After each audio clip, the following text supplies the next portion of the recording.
Oi, gente, tudo bom? Vamos falar sobre universalização da educação?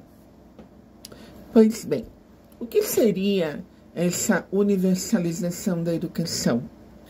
Seria você dar plenas condições de acesso e permanência à educação, ao conhecimento. Por quê que eu decidi falar sobre isso neste vídeo? Porque eu decidi voltar para a faculdade, fazer uma nova graduação, efetuei minha matrícula, só que eu efetuei a matrícula numa modalidade chamada segunda licenciatura, o que diminui a quantidade de disciplinas a serem cursadas, só que eu não me atentei que o método que eu escolhi foi totalmente EAD. Então, quando eu entrei no ambiente virtual de aprendizagem, eu percebi lá que tinha um encontro por semana, só que eu não estava entendendo qual era o dia do meu encontro. Eu nunca tinha feito uma faculdade à distância, então eu não sabia como funcionava direito esse ambiente virtual de aprendizagem. Fui até o local, perguntei, tirei as minhas dúvidas e ali ela explicou que é totalmente EAD. Então eu vou entrar por um aplicativo chamado Teams e ali eu vou ter minhas aulas uma vez por semana. Não significa que eu tenha que fazer só esse dia. Tem todo um material que precisa ser lido, toda uma atividade que precisa ser respondida, pensada, enfim. Eu observei hoje à tarde, frequentando o ambiente virtual de aprendizagem, que é muito bem estruturado.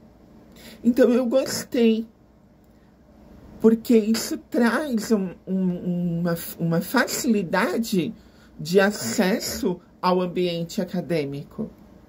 Só que também me gera uma preocupação. Enquanto professora, a minha formação pedagógica, a minha formação acadêmica, ela ocorreu de forma presencial, indo todos os dias para a universidade, enfrentando uma dificuldade. Só que eu tinha professores com mestrado, doutorado, que eram PhDs, que estavam ali todos os dias para tirar as minhas dúvidas. Então, não foi muito fácil, era difícil, era complexo, era complicado, porque além disso eu trabalhava fora.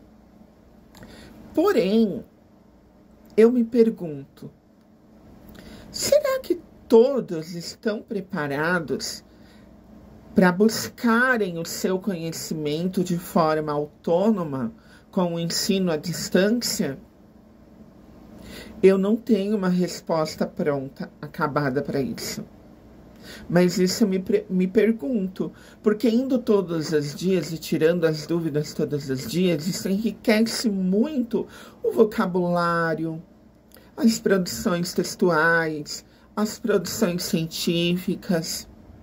E você ali buscando o teu conhecimento de forma autodidata,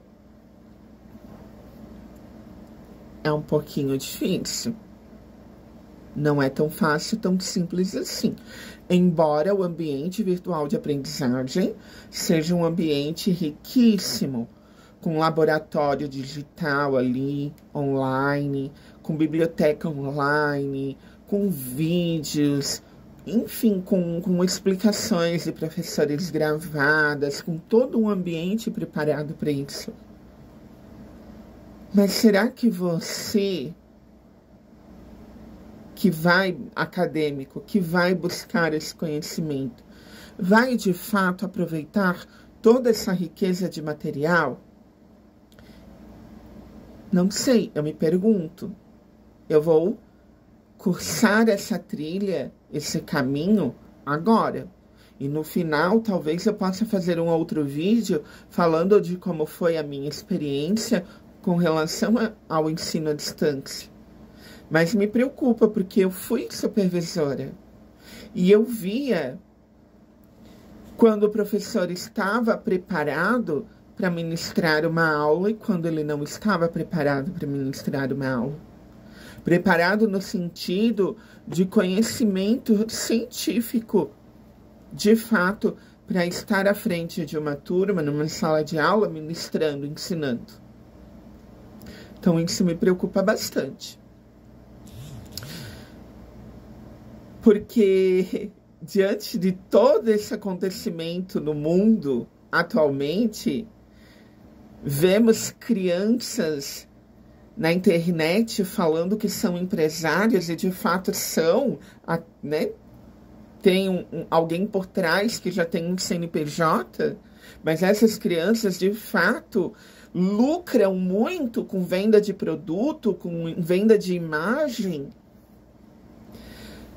abrindo o vocabulário para dizer que não vai fazer faculdade porque não precisa estudar para ganhar dinheiro. Então, isso me preocupa.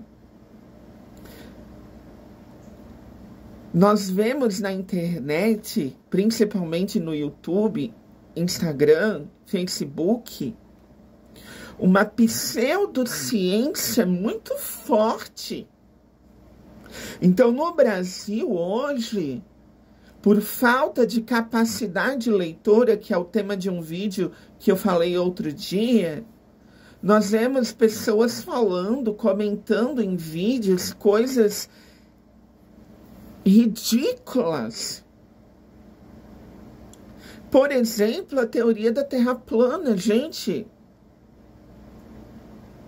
Para você desenvolver uma teoria, você tem que experimentá-la no método científico, que é o método empírico. E como que funciona esse método empírico? Você precisa, primeiro, observar tudo que está à tua volta, todas as atividades, sejam elas humanas ou não.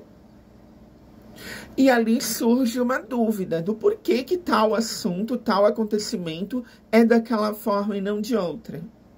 E aí você vai levantar hipóteses dentro daquela pergunta e você vai ter que estudar, experimentar situações que vão colocar à prova se aquele levantamento de hipótese está correto ou não. Se você levantou uma hipótese e ela está correta, você vai ter que provar por que ela está correta. Essa hipótese está correta porque, de acordo com a pesquisa tal, aconteceu da seguinte forma. Você vai narrar toda a experiência científica que você fez para chegar em tal resultado. Isso é ciência. Agora, quando você levanta uma hipótese que você não prova pelo método empírico, é chamado de pseudociência. E a teoria da Terra plana é uma delas. E isso nós vemos no meio de farmácias, de medicamento, enfim, de estilos de vida. E isso me preocupa enquanto professora, porque pela falta de capacidade leitora de algumas parcelas da população, a gente vê toda essa confusão acontecendo, principalmente dentro da política. Ai, porque a teoria é sim, porque esse é essa. Gente, deixa para discutir a parte técnica de algo quem de fato estudou para aquilo.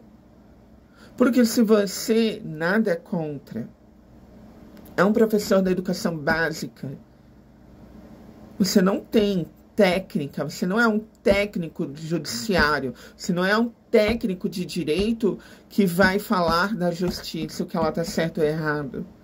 Você não é um médico que vai lá contrapor o teu médico a respeito de um remédio, de uma medicação que ele te receitou. Tem muito assunto a respeito disso para ser tratado, mas eu também não vou ficar falando sozinha. Eu quero saber se você aí quer que eu continue falando sobre isso, senão vai ficar somente nesse vídeo, tá?